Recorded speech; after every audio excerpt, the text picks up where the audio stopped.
everybody, and welcome to Southern Fried Pop Culture. I'm one of your hosts, Mandi Kaye. And I'm Kelly Lee.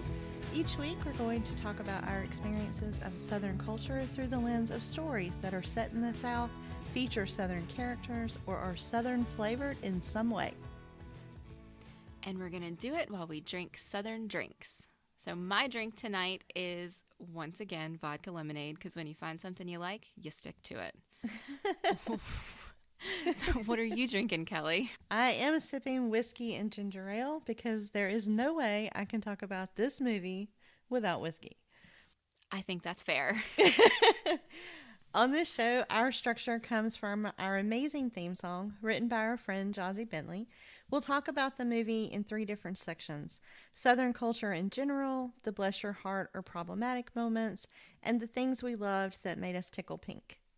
So this week we are talking about Where the Heart Is, a romantic drama from 2000 starring Natalie Portman, Ashley Judd, James Frain, and Stockard Channing. This movie's description says, Novalee Nation is a pregnant 17-year-old from Tennessee heading to California with her boyfriend, Willie Jack, but is abandoned by him at a Walmart store in Sequoia, Oklahoma. And that's pretty much all the description that they give us for this movie, which I thought was kind of funny. This movie is based on the novel Where the Heart Is by Billie Letts. I did learn something interesting about this, though. So this was Billie Letts' debut novel, and it was picked up as an Oprah Book Club choice in 1998. But what I did not know about Billie Letts is that she was what's considered a late-in-life author. So she did not start publishing until after she was 40, and she might have actually been older than that. Okay. So I just thought it was interesting. Well, this movie is a little bit different than the movies we've been doing. When I watched it, I didn't take very many notes of things that fit into our 3-section structure. There were things, of course, that were problematic or tickled me pink, but by and large, I found this movie to be a realistic representation of life in the South. The story and plot were largely romanticized, and Kelly will speak more in depth on that, but the way Southern culture was portrayed was pretty spot on. I couldn't find much within the framework to comment on. So while we'll still use our 3-section framework, we are mostly going to be focusing on the narrative of the story and how it relates to us personally, rather than how Southern culture specifically is portrayed. Yes. So do you want to start us off with that, though, with some of the specifics of Southern culture, like your experience of that and how you saw it represented in this movie? It's honestly, I only pulled out 1 or 2 very, very specific things because watching it just felt natural to me. If that's, makes sense at all, I don't know. I've been reaching out to people on Twitter and Facebook today to find out if this is actually just a Southern thing or if this is a thing that everybody did. And I'm getting split answers. So, when Willie Jack and Novalee stop at Walmart because she needs shoes, because her shoes fell out of the hole in the floorboard of the crappy car while they were driving, she tells him that she needs money to buy house shoes. And I haven't really heard the phrase house shoes in a really long time, but that's what I'm accustomed to my mom, my granny, my grandma calling slippers. Mm-hmm. Like, we don't use the word slippers. We use the words house shoes. Yep. And so I didn't know if that's just a Southern thing or if that's like a generational thing, that it's something my grandparents did and that's why I'm familiar with it.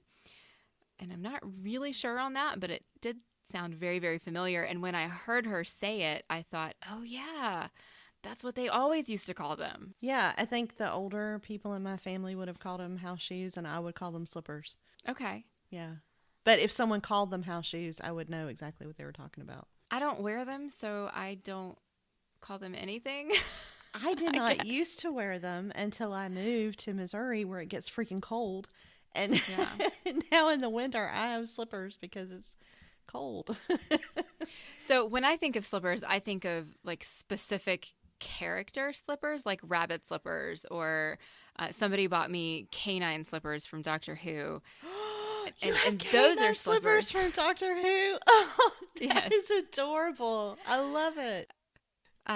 Yeah, so I mean, those are slippers to me, and the shoes that you just put on to cover your feet to keep them warm when you're in the house, it would never occur to me to call those slippers, which is weird. And maybe that just means I'm oddly Southern. I don't know. And the other thing that was very, very, very specific, I mean, to the word, was they showed a scene of Novalee, sister, and sister's friend having dinner or about to eat breakfast or something, and they all held hands and they said a prayer before they ate their food. And the prayer that she said specifically was, "I pray that you will bless this food for the nourishment of our bodies." And I had like flashbacks when I heard that, because growing up all the way until some life changes happened for me when I was in my 20s, before every single meal, we would pray, "Dear Lord, thank you for this food. I pray that you will bless this food for the nourishment of our bodies. In Jesus' name I pray, amen." Word for word, exactly what she said. And I don't think I realized that was something that other people said word for word. I have heard it word for word. Threw me off a little bit. A grandmother and a great aunt and a great uncle who I've over family get-togethers and Thanksgiving dinners and Christmas meals. This was a traditional, I've heard it word for word too. It felt like home when I heard it in the movie. Yeah, it was like I was sitting at my grandma's table eating dinner. Every meal. So yeah, those are the two like super specific things that stuck out to me, other than just living life and shopping at the Walmart. You know, I mean, it's what you do. So I think I'm going to hand the reins over to you, because you have a very specific perspective on this movie that I think is way more interesting than anything that I have to say about it. I don't know if it's interesting or if it's just ridiculous, but full disclosure, I did not realize this when we picked this movie.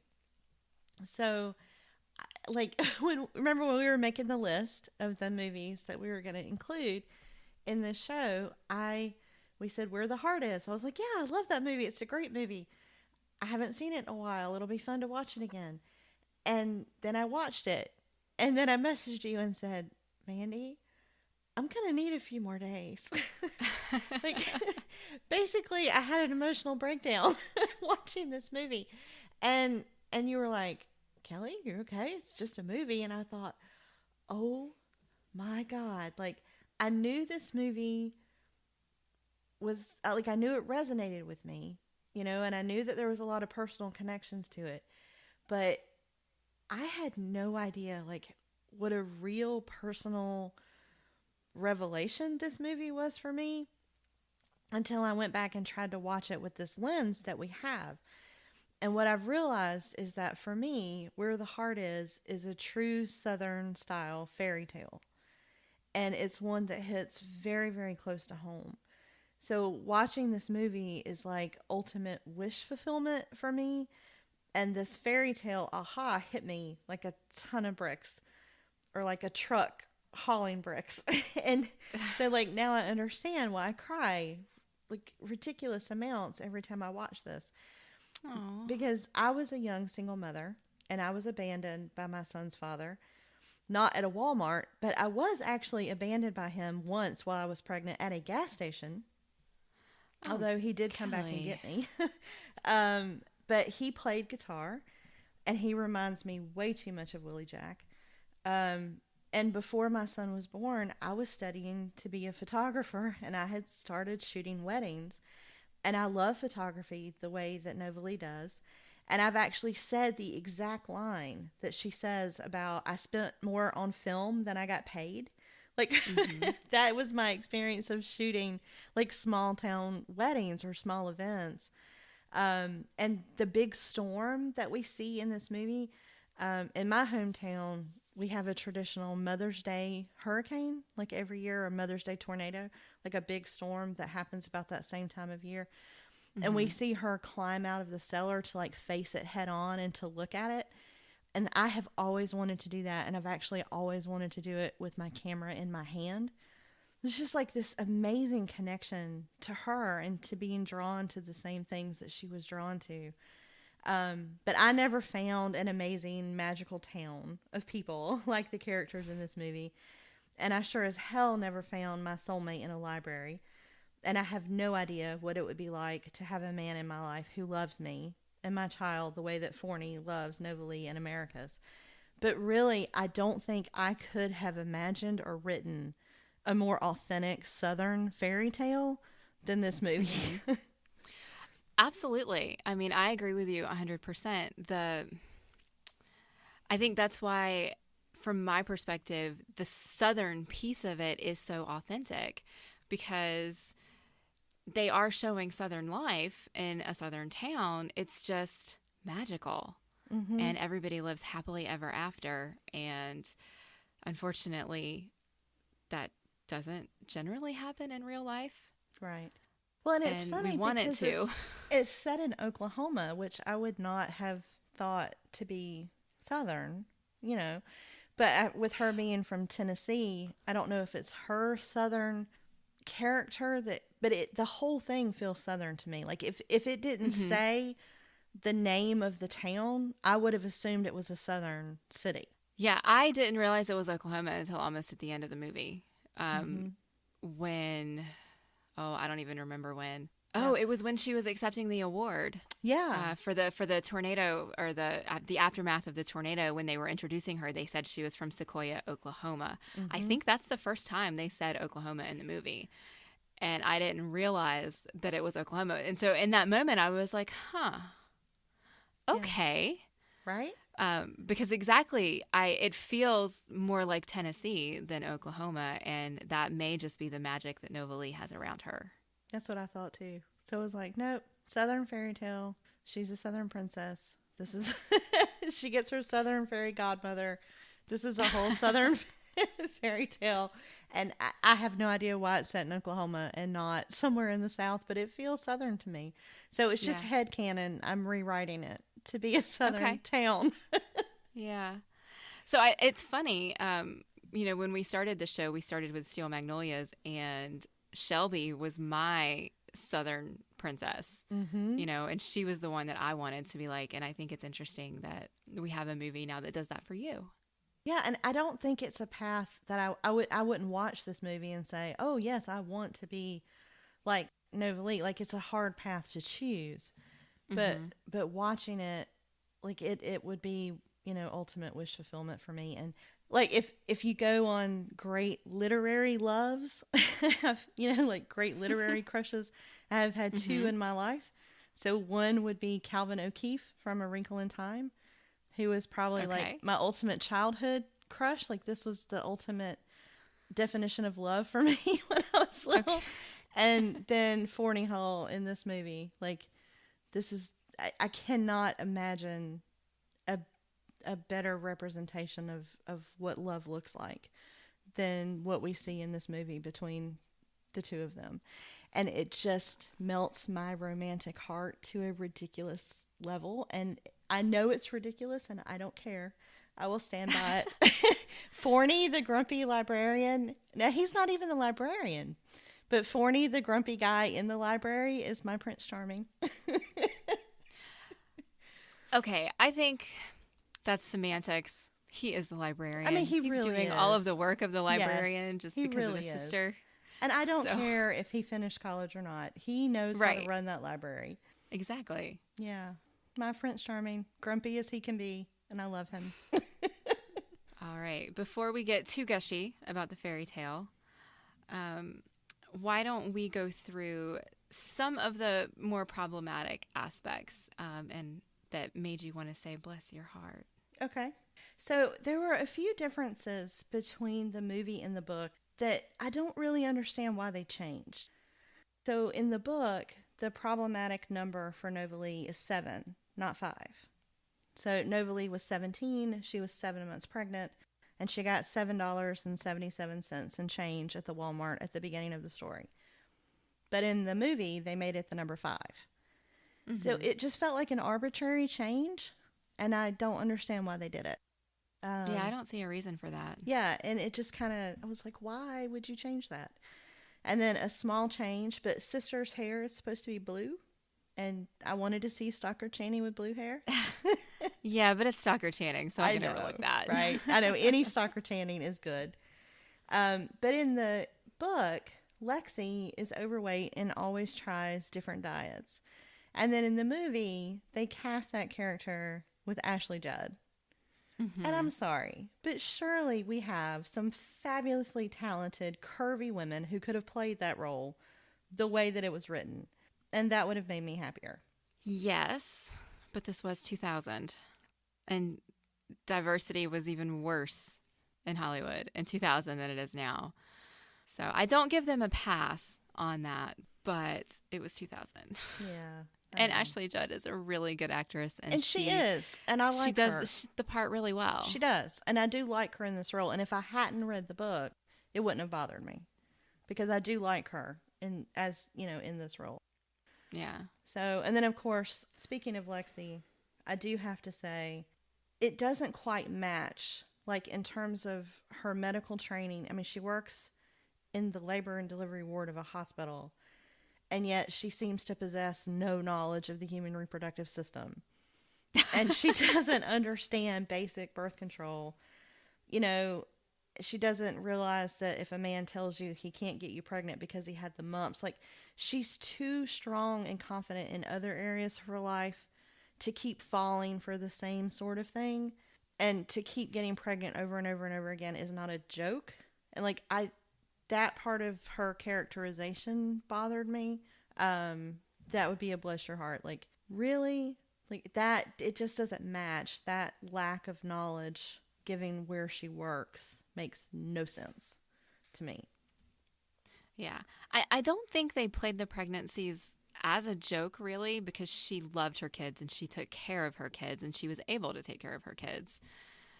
But the lack of knowledge, I think, was where the jokes were played. Yeah. And then, of course, I can't have a bless your heart section without talking about Willie Jack. Oh, no, of course not. He's the worst. I'm going to try to respect the explicit rating on this podcast and keep it PG-13. But I was like very happy to see him get arrested with the 14-year-old Jolene. It also really twisted me up because there are just too many men like that in the world. And where did he get a guitar in jail? I mean, come on, really? Like, where did he get a guitar? So he said he bought it from somebody, didn't he? Yeah, like in prison, really? So we have, Willie Jack Pickens. So, okay, he writes this pretty song and he can sing and play the guitar, but he's a sorry-ass bastard who left his pregnant girlfriend at the Walmart, and he never goes back to try to find her, even though he had to see her on the news, too. So, F him and his song. And I think that they try to bring up some amount of empathy for him later because, he gets incredibly drunk and tries to dance with a train and gets hit and loses both of his legs, and it's supposed to be this thing. And that empathy is completely and totally wasted on me. I am cheering for the train all the way. Oh, absolutely. I'm right there with you. I have to tell you, I forgot that song came from this movie. Yeah. And when I heard it, it sent me on this like flood of emotions back to high school, my senior year in high school. And I love this song, but I love the actual version that they released in real life, not the version of Willie Jack singing it in the movie. Yeah. And every time he sang it and we had to watch his smarmy, sweaty, greasy face, I just wanted to punch something. Like, he ruined the song, and I totally understand why nobody turned the radio off when his voice was singing it, because it ruined it. It's a great song. That scene was really creepy when Sister and Americus were in the kitchen singing along to that on the radio, not knowing it was him, and nobody came in and turned that song off because she knew on some level, or she knew that something about that song creeped her out. That absolutely creeps me out too. When I saw it, I was like, oh God, turn that radio off, child, turn that radio off. Yeah. But, he played the role really well in terms of coming across as the kind of, man that he was trying to portray. But unfortunately, in my experience with Southern culture, that kind of guy is just too real. And there's too many of them. Oh, absolutely. You know, and then I love the fact that Forney like delivers the baby and saves Novalee, but she goes into labor in the middle of a storm in the middle of Walmart, and he just happens to be walking by outside and somehow sees, like, through the glass, through the store, down the aisles. I've never been able to quite figure out how that worked. So that was in the problematic section for me. Yeah, I was wondering about that. I don't think he saw her. I think he heard her because she was screaming so loud. But through that storm in the middle of a giant Walmart, right? Like that, I could not suspend my disbelief enough. Yeah, I had a bit. hard time letting my disbelief fall quite even for Forney. Like, really? Yeah. And I don't know how they quite pulled that off. And then the folks from Midnight, Mississippi just completely freaked me out. And we don't know exactly what happens to them.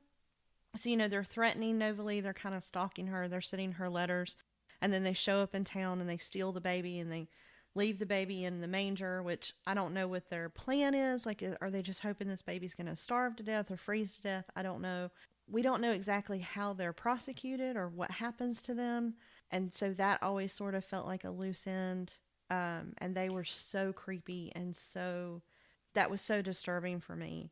And I have had people come up to me and tell me that they were concerned for the state of my child's soul or that I was going to hell for having a kid out of wedlock. And like, that was creepy enough to feel very real.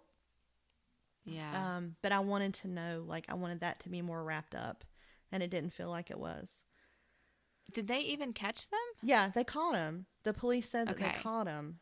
And that's how they knew where to find the baby. Because they confessed. Oh, but we gotcha. never knew, like, what happened after that. So it just felt like a loose end.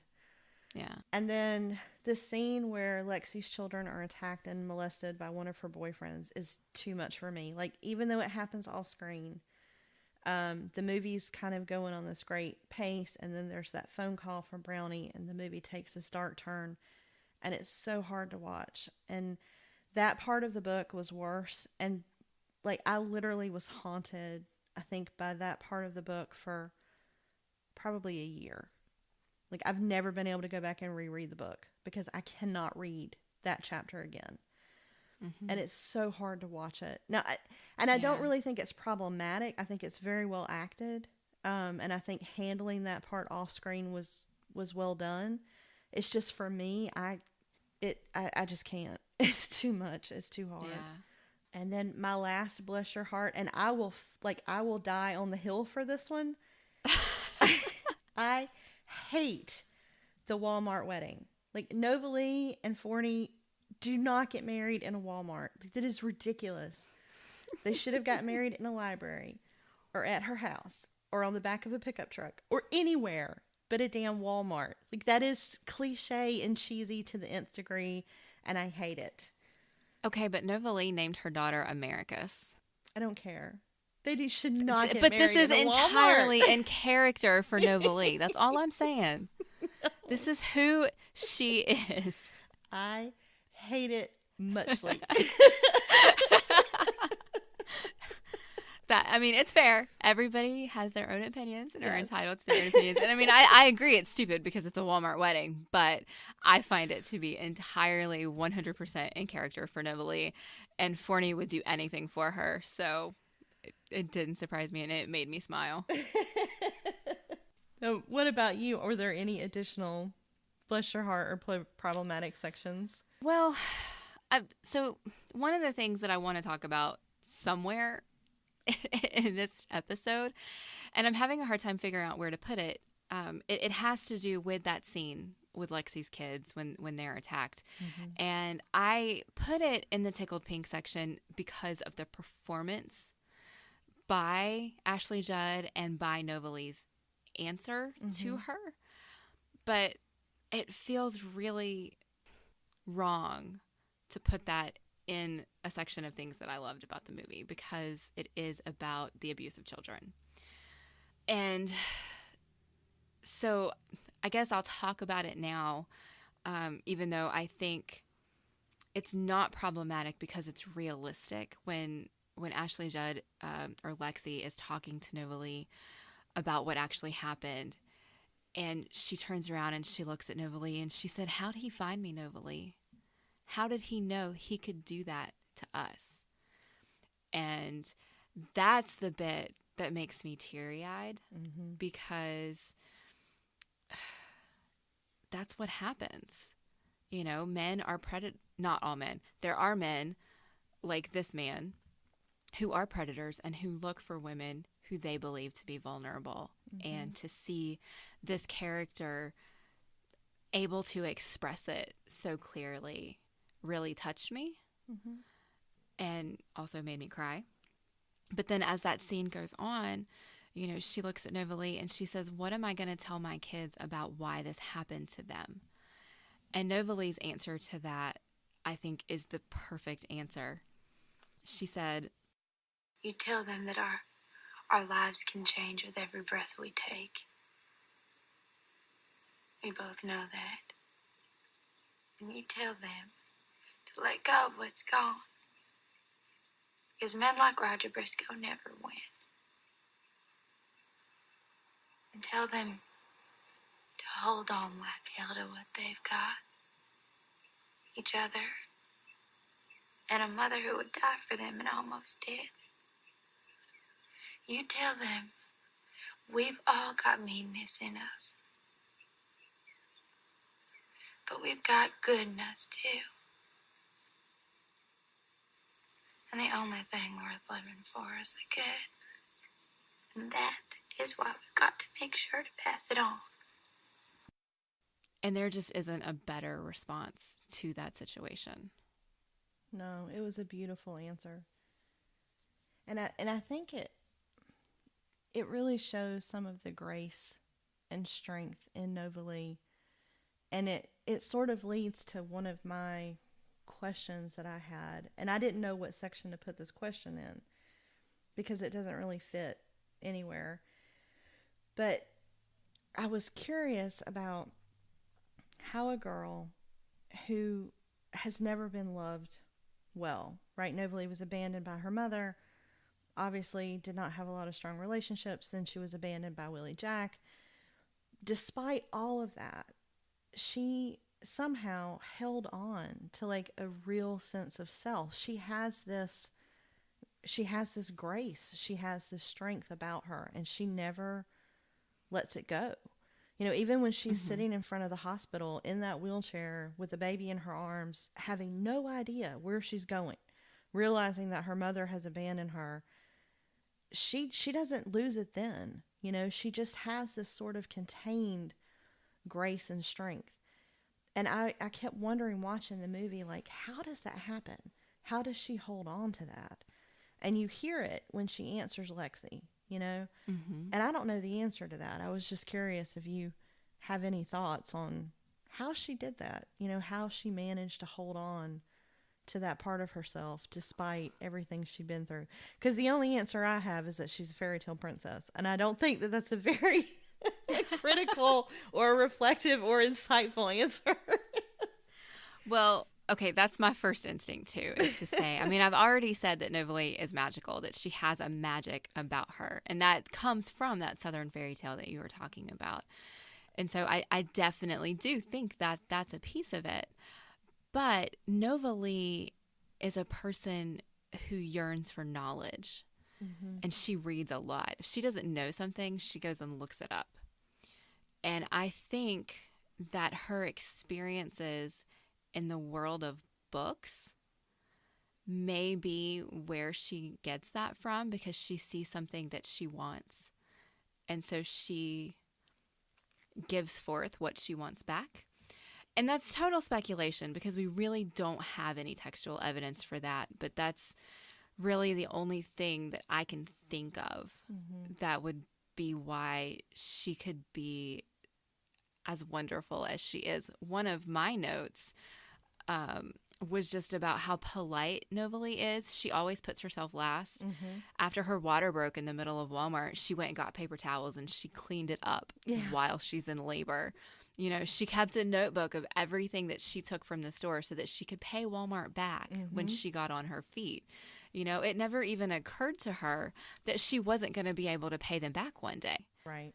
And I think that she just somehow inherently has this internal strength that we all wish we had. I put that in my notes too. Like her conscientiousness, her faith in herself, like keeping track of every dollar she owes them, putting things away so carefully, carrying that little buckeye tree with her everywhere she goes, even though she doesn't even have a home herself. There was just so much heart to her. And, you know, she had that vision from the very beginning. You know, this is a girl who wants a camera, and she wants a house under her that doesn't roll, and she wants a little umbrella in the front with chocolate milk. Like she has a vision of that for herself, and it comes from within her. And I just wonder how you nurture that when you really haven't been given a lot of reason to. So that, I think when I started wondering that, I was like, it has to be some kind of magic, because I don't know how you do that in the real world, you know? Well, I think it takes a special kind of person to do it. And I think there are people like that in the world who can, but it is rare. Yeah, I think so too. But I did love that about her, and I genuinely loved her character and her, Natalie Portman's, you know, depiction of that character, because she came across a little naive, but not to the point that it was, you know, so naive that it took away from her story. But she always had this, you know, strength and grace and honesty about her, you know, that you just wanted to root for her. And I think that she was, you know, beautifully brought to life on the screen. And I really think that she was fantastic and so sweet. Like, you know, there was just a kindness to her. And maybe that's how fairy tales are determined, like if they get passed out like that, because that may be why I didn't get one, because I don't have that in me. I don't have that sweetness. And but I did really enjoy watching the way that character was, you know, was brought. She's so careful with things, you know, with the way that she handles everything, from every photographic print that she picks up, you know, to the way that she designs her house. Like she's thoughtful, and she's careful, and she's careful with people, and she's careful with the people that are in her life. And I just really admire that. I think that she had a strong character, and I think it was very strongly portrayed in the movie. Yes. I think the beginning of the movie wasn't super great, like the first 5 minutes or so. I think I called it kitschy in my notes, just because they leaned in so heavily to her youngness and her idealism, and it's clear that Willie Jack is not somebody that she should be with. And they over leaned into it a little bit, I think, to kind of show that arc for her. But once we got past that, once Willie Jack left her and Nova Lee was on her own, then from that point on, she was, wow, in my head, I was just about to say she was beauty, she was grace. That's where my brain went with that. Okay. No. Well, I mean, there is the line from the poem, she walks in beauty, which I feel, you know, she really does. She does, but she does it from the moment she has to stand on her own 2 feet. Right. And so it was from that moment forward that I really loved the movie. And when she was with Willie Jack at the beginning, I could have honestly done without that, or done with it being scaled back a little bit, because I felt like it did a little bit of a disservice to her character. Well, and she may not truly have known herself that much yet, because she was so overshadowed by him, and he was so disdainful of her, you know, and so mistreatful of her, that she was really better off in an empty store than she was with him. So. All right, we are definitely moving into the realm of gushing. Yes, so we are. Let's jump into the tickled pink section. And Kelly, why don't you tell us all of the other things besides Nova Lee and her character that you loved about this movie? There's so many. I love the photographer, Moses. I love his love for his work and the care that he shows Nova Lee. when he tells her to give that baby a name that means something. I thought that was a great line. Later, he gives her a camera as a baby gift, and he teaches her and encourages her always. And I just love that sort of mentor relationship for her. I will say, though, I don't think I have ever seen a photographer just set up in the middle of Walmart like that. Oh, like a portrait photographer? Yeah. I mean, I vaguely remember that Walmart used to have like its own portrait studio where you could go and get family portraits taken, but it was always like a separate thing and not just in the middle of the store in one of the aisles. Oh, I guess I just kind of thought, well, that was their version of Ola Mills, the way that Ola Mills used to be in Kmart. And yeah, okay. He was just kind of walking around. I don't know. Yeah. I don't know. Maybe Walmarts are different in Oklahoma than they were here. Maybe so. And then, of course, sister husband, who had such, fierce kindness in her, and she was so wonderful. Pretty much any character that Stockard Channing ever plays, I'm going to love, but I loved Sister. And the way that she invites Novalee to come and live with her is so good. And her relationship with Mr. Sprock was amazing. And their prayer was probably my favorite line in the whole movie. Lord, we pray that you will bless this food for the nourishment of our bodies. And we ask forgiveness, Lord, for the fornication that Mr. Sprock and me committed this morning on this very table. Amen. Amen. Like, I will laugh every time I watch this movie. They were so... Oh, because it's so serious, too. They're so serious about it. And but they have such love between them, and it's so obvious, and they're so honest about their faults, and like her relationship to AA and what that brings to her relationships with the other people in that community, and just her absolute faith in that and the love that she has for people and just the joy that she brings. I just adored her. And then, of course, Forney, my love for that man is ridiculous. And then the way that Novalee finds things in this movie, she finds, or things find her. Sister finds her. She finds Forney, even though she doesn't realize it for years. She finds the camera. She refines her love of photography. When she tells that dream to Moses, he supports her. He's like, you don't hear me laughing, about becoming a photographer. She finds family, she finds her own grace. She finds her own purpose. And even when Sister dies, and it's so sad, but to have changed Novalee's life in that way and to have left such a positive imprint on someone else, it even went in my Tickle Pink section, because in the midst of that loss and devastation and destruction, Novalee turns to her art and she finds out what real photography is all about. And you sort of see her shift from that wedding photography to this real, artistic moment of capturing that loss. And that's what leads her, to winning that award and really tapping into her talent. And I just love that. And then Willie Jack's agent, Ruth Myers, is amazing. When she punches him, I just want to cheer. It makes me so happy. That is because Joan Cusack is a national treasure. Yes, she is. And she was so good in this. And then the moment when Novalee gets back from that award ceremony and she walks in to find Forney asleep on her couch with Americus on his chest. And they're both asleep. And she takes the photo of them. Like, to me, that is love and still life. And it just is the most beautiful moment. And later when she pulls that photo out and she realizes, that she really does love him, it's so well done. And it's such a quiet, beautiful thing. And I adore it.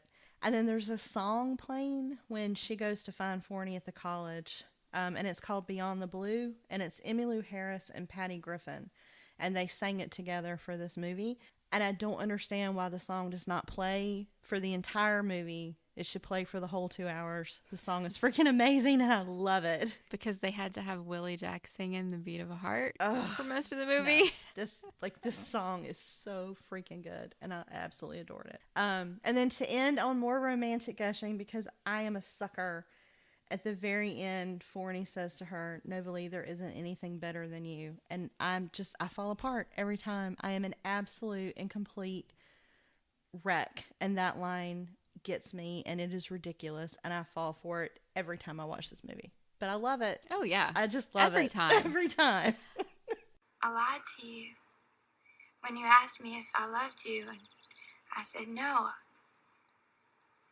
Remember? Yes. I lied for me. It wasn't true. I love you. It's just I lied because I thought you deserved something better. Something better than you.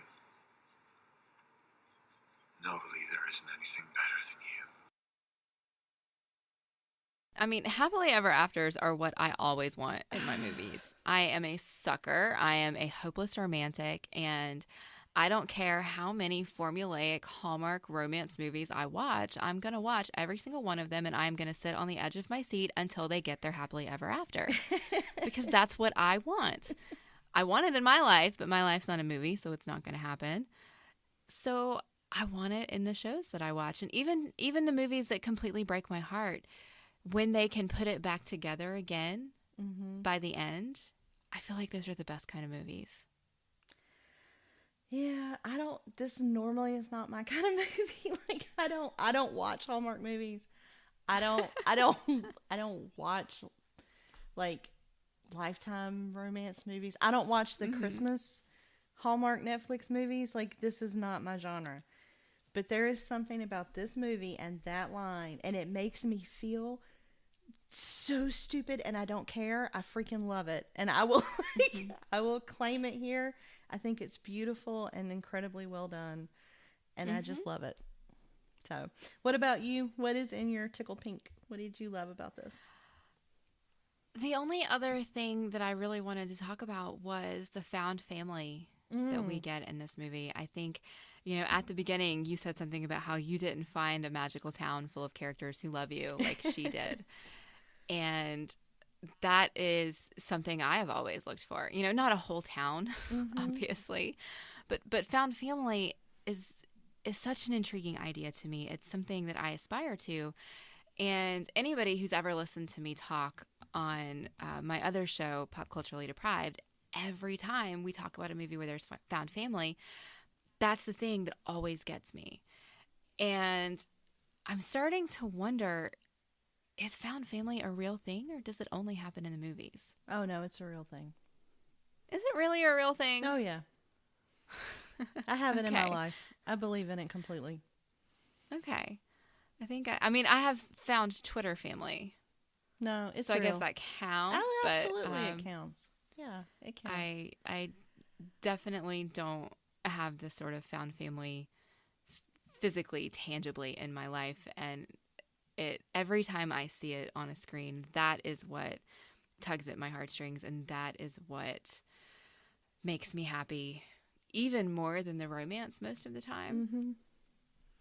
And so to see the life that she got to have when she was given nothing, she was literally abandoned with nothing except not even the shoes on her feet, because she had to go buy shoes in Walmart, and she was abandoned in this Walmart parking lot pregnant. And so she literally had nothing to her name except for this baby that she was getting ready to give birth to. Mm-hmm. And she found a home and a family and a place where she belongs.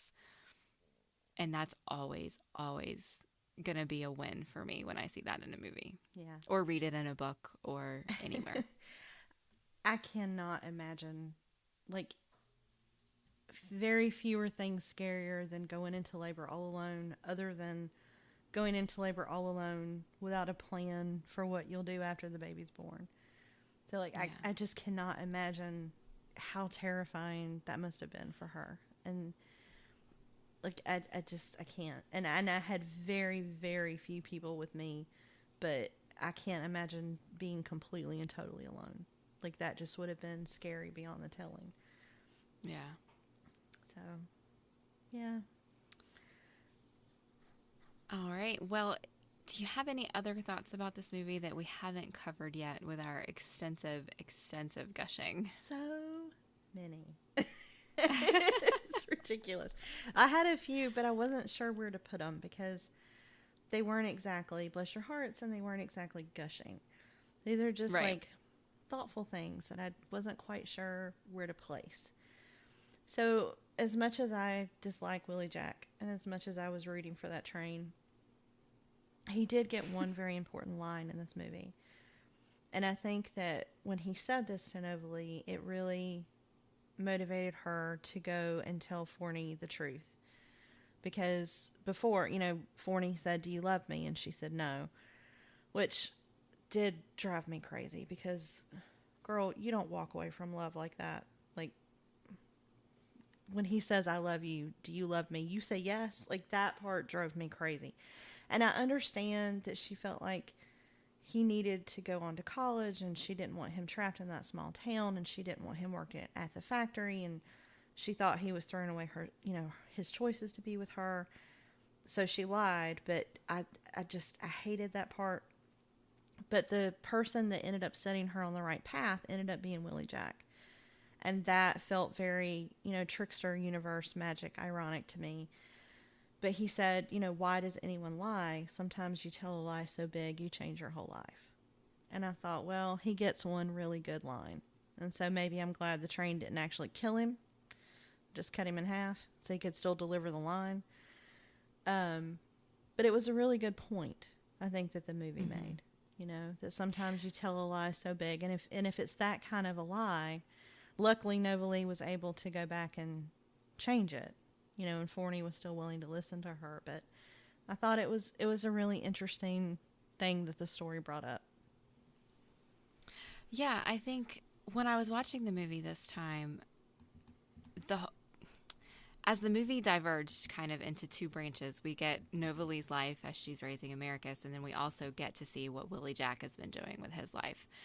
And I found myself frustrated because I didn't care what Willie Jack was doing. And so I didn't understand why we kept going back to him until we got to that line at the end.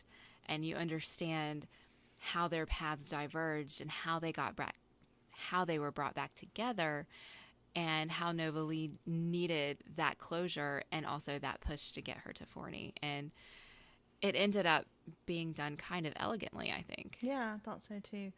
And one other note I had in this section was actually about Novalee and Willie Jack, that when she was at that hotel to get her award, at the photography event, he was also at that hotel playing, the song, and they passed each other in the lobby. And she didn't notice him, and he actually did kind of a back over his shoulder, checking her out from behind. And I was so glad that they did not meet. Like, there was that moment they were actually there. They were in the same place. They passed each other in the lobby, and they were not brought back together. And I was really, really glad that their paths did not cross. That he was not brought back into her life that way. Because I think that was just, it could have been too much of a coincidence or too much of a cliche. And I was really glad that the writers did not give in to that. And I think it was really well done the way that it was done. Absolutely. So my last note was, if this was a fairy tale and the first time that Forney said, "I love you," that Novalee, said, "Well, I don't love you," and sent him on his way, does that mean that she didn't think she deserved the fairy tale? And is that then her seeing herself as unworthy and then her having to come to terms with being worthy of him? And is that what that struggle was about? Was she her own worst enemy, and did she have to overcome it? And I don't have an answer for that I like. So I was curious about your thoughts. I think that when she lied because she loved him. Because she didn't see herself as worthy. She thought he had a better life waiting for him if he didn't stay there with her. I think that after she talked to Willie Jack, she came to the realization that her love for him was bigger than that, and that his love for her was bigger than that. And so she ended up being able to see herself happy when she couldn't before. And I don't really know, obviously, what her thought process was, because they don't show us that on the screen, and we have to kind of interpret it as we will. But I don't think it was a matter of her not loving him enough when she let him go. It was just understanding that love is maybe different than what she thought it was. Right. No, I didn't think it was a matter of her not loving him enough so much as her not being able to claim that. I just wasn't sure if she couldn't claim it because she didn't think she deserved it, or because she wanted better for him, or if those two things are exactly the same thing. I don't know. I was just yelling at my TV. Okay. That's fair. Okay. But I understood it because, you know, if a man like that said, I love you to me too, I would be like, sure. And pass the whiskey because you're drunk, sweetie, and let me drive you home. But yeah, I get it. But it was interesting to me to sort of try to wrap my brain around this movie as a fairy tale, because that was the only way I could make any sense of it. And it took a long time. Like, it took days and days and days to process anything out of this. And before I watched this with you for the show, I mean, I had seen this movie several times and always liked it. And if it came on TV, I would have watched it and enjoyed it. And it was just kind of a happy ending sort of movie. But trying to put this personal Southern experience lens on it, man, this was really hard. But yeah, I'm really glad that you did come up with this framework for it, because one, I think it's absolutely accurate. I think this is definitely a Southern fairy tale. Now, I think it can be argued that most romance movies are a fairy tale in some way, but this one kind of, I think, surpassed that because it's so magical, but so realistic all at the same time. Like, the way it was woven together was artful and beautiful. Yeah. And you have the fairy godmother, and you have you have all the supporting players, and you have the kingdom, and you have all the, friends. And I mean, there's just more to it than just boy meets girl. So I think that's why it felt like an expansion of romance into fairy tale to me. And you have the very dark elements, right? Most romantic comedies don't have the very dark violence that this movie has. And I think that the dark violence of fairy tales is often very much overlooked, and it was included in the story. And so I think that spoke to the fairy tale aspect of it for me too. Definitely. So, I talked a whole lot. I don't think that will be true of most movies, but this one really hit home. But I'm glad we watched it because I've always liked it. And there was a lot that I didn't see until we watched it with this framework. So I'm really glad that you watched it with me and let me talk it out, because it was a good experience, even though I cried a whole lot watching it. So what are we watching next, Mandi? Well, next up is one of my favorites, Fried Green Tomatoes. Oh. Now, I have seen this movie so many times, but not recently and not critically. So this is going to be an interesting experience for me. Excellent. So I love this movie and I love this book, but I haven't seen it in years. So it will be very much fun to watch it again for the show. All right. Well, we want to hear from you. If you want to join the conversation on Twitter, use the hashtag SFPop. Tell us about your experiences growing up in the South or how you felt watching this movie. You can find me on Twitter at Mandi Kaye, or you can email us at podcast@eloquentgushing.com. And you can find me on Twitter at Dr. Kelly Jones, at southernfriedscholar.com, or on the Southern Fried Scholar podcast, or on the Big Strong Yes podcast with Lonnie, Diane Rich. Because Kelly is everywhere. And Southern Fried Pop Culture is funded by supporters like you through our Patreon page. For exclusive content and more, please visit us at patreon.com/eloquentgushing. And thanks to Jazzy Bentley for our amazing show music. And thanks, y'all, for joining us. Bye. Bye.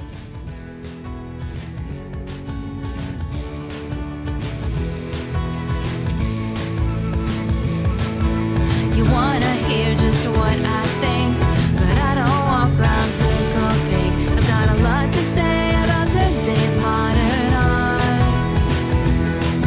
There's stories and there's counterpoints, and I have got my unique voice. I'm a professor who says bless your little heart.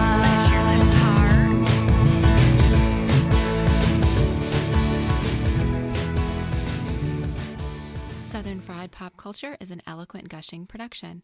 For more information, please visit eloquentgushing.com or visit us on Twitter at eloquentgushing.